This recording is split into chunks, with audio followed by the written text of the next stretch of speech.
สบายดีกันตอน4 โมงแรงพี่น้องเลิกงานเลิกการแล้วไปซื้อดอกไม้ต่อดอกไม้นี่ได้มาต้นหนึ่ง120 บาทพี่น้องเอ้ยสิ่งที่เยียวยาจิตใจได้ในตอนนี้ก็คือต้นดอกไม้อยู่แต่ดอกไม้เดี๋ยวนี้อยู่นำแต่ดอกไม้แล้วก็สีเหลืองพี่น้องดอกนี้ก็มีหลายดอกเลยกระถางนี่นะมีตั้งเกือบเป็น10พี่น้องเอ้ยเบิ่งแม่สีเหลืองก็จะเอามาโซใส่แบบนั้นเลยพี่น้องแล้วอันนี้ก็สีอย่างพี่น้องสีชมพูเนาะอันนี้ก็สีชมพูพี่น้องเอ้ยได้มาประมาณ120 บาทก็ถือว่าบ่แพงเลย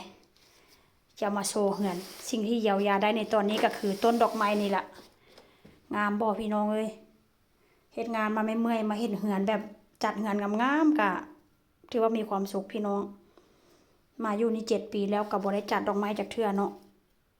ซื้อมาใส่เหือนใส่ศาลตื่นเช้ามาเห็นแบบนี้ก็สดชื่นเลยพี่น้องสิ่งที่เยียวยาได้ในตอนนี้ก็คือต้นดอกไม้งาม